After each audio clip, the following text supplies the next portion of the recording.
السلام عليكم متابعيني، أهلا وسهلا بكم. اليوم اجيت وياكم.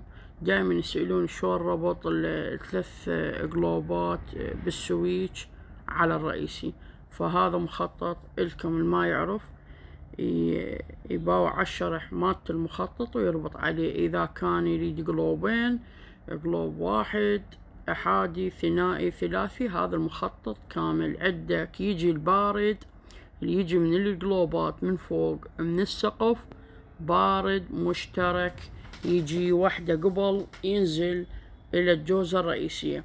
يبقى عندك الحارات مالت المصابيح القلوبات، مال كل قلوب حار ينزل وين؟ للدقمة الثلاثية. الحار الثاني مال القلوب الثاني ينزل للسويتش الثاني. مال القلوب الحار مال القلوب الثالث فينزل للسويتش. شنو يبقى عندك؟ الحار الرئيسي المغذي اللي يغذيهن حتى يشتغلن، فتاخذ منين؟ من الجوزة الرئيسية الحار تغذيه من السويتش.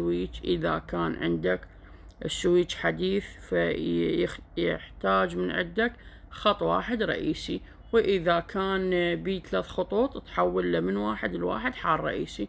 فهذا عندك مخطط كامل ربط السويتش قلوب ثلاثي، وأني خادم إليك، ويصير أحادي نفس الربط، ويصير ثلاثي نفس الربط، ويصير ثنائي نفس الربط، وأنا خادم لكم أخوتي الطيبين. أشكركم جزيلا.